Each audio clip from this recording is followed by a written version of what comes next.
радиостанцияга даярдык ушундай болуп калды. Баарын жууш керек. Ар нерсенин өз жакшы жактары бар, жаман жактары бар. Топто иштөөнүн дагы плюстары көп болчу. Ар дайым поддержка катуу болчу. Команда менен иштеген дагы ыңгайлуу. Эчтекеге жооп бербейсиң. Бир гана чыгармачылык менен элек болчумун. Азыр жоопкерчиликти сезип калдым. Көп нерсени өзүм чечем. Бирок командам дагы азыр деле мыкты. Сиңдилерим дагы жардам берип жатат. Ошон үчүн кыйын деп айта албайм. Азыр продюсерсиз иштейм. Бирок мени колдогон адамдар бар, менин жакындарым.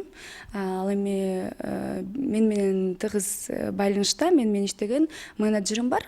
Аты Медина Талипбек, менин сиңдим. Азырынча менин жакындарым, менин үй бүлөм. Азырынча жетип атат. Биздин каражатыбыз сөзүбүздүкүн эле каражатыбыз жетет. Менин сиңдим Медина Талипбек өзү оператор кесиби боюнча, монтажер.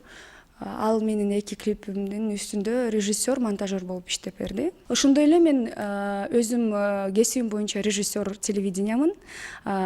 Искусство институтунда окуп жүргөн убакытта эле көп досторум болуп калды. Алар деле азыр клип тартышат, кино тартышат. Алардан дагы көп поддержка сезип атам. Мага жардам берип атышат. Клип тартуугабы, идеяларбы баары колдоп мага жардам берип атышат.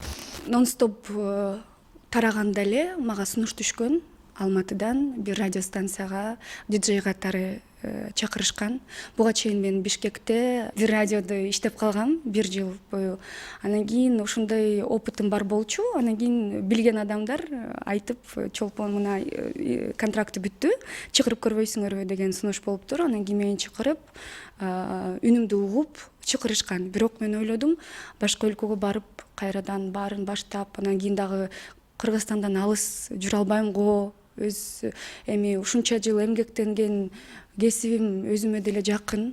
Ошондуктан мен чыгармачылыгымды улантам деген чечимге келип, кайра келип Кыргызстандамын азыр, Бишкектемин. Билесизби, мен 8 жылдан бери жеке жашоом жөнүндө ойлонуп турмун. Чын эле мен топко келгенде 19 жаштан болчумун. Буга чейин окуу менен алек болчумун. Анткени мен финансовый техникумда окугам. Аны 5ке бүтүрбөсөң, кызыл диплом албасаң, анда ырдабайсың деген сөз бар болчу үй бүлөбүздө.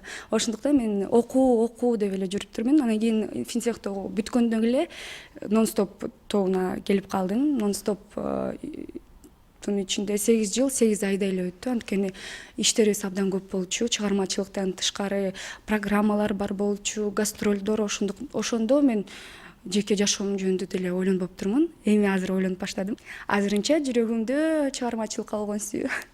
Мага жакшы, менин жакындарым мени ар дайым колдошот. Андай сөздөр биздин үйдө чыкпайт.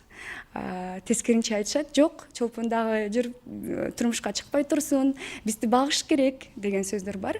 Бирок ойлойм, ар нерсенин өз убакыты болот. Ар бир адамдын өз адамы болот. Мен чыныгы сүйүүгө ишенем. Ошондуктан өзүң адамыңды күтүш керек деп ойлойм. Менин оюмча, өз адамды жолукканда аны албетте сезесиң. Мен азырынча сезе элекмин. Ошондуктан быйыл сөзсүз турмушка чыкпайм деген сөз айта алам. Болгон, бирок 2 жолу сурашкан. Бирок экөөнтен менин досторум болчу. Сен жакшы билем, жакшы кызсың, турмушка чыгасыңбы дегендей сунуш болуп калган. Бирок андай нерсе туура эмес деп ойлойм. Албетте сүйүү болуш керек. Тартиптүү, ар бир адамдын стержень деп айтылат. Билбейт экенмин кандай болот экен туура. Ошол стержень болуш керек. Ал дароо эле сезилет деп ойлойм. Албетте өз сөзүнө турган, ак көңүл, ушундай адамдар жагат.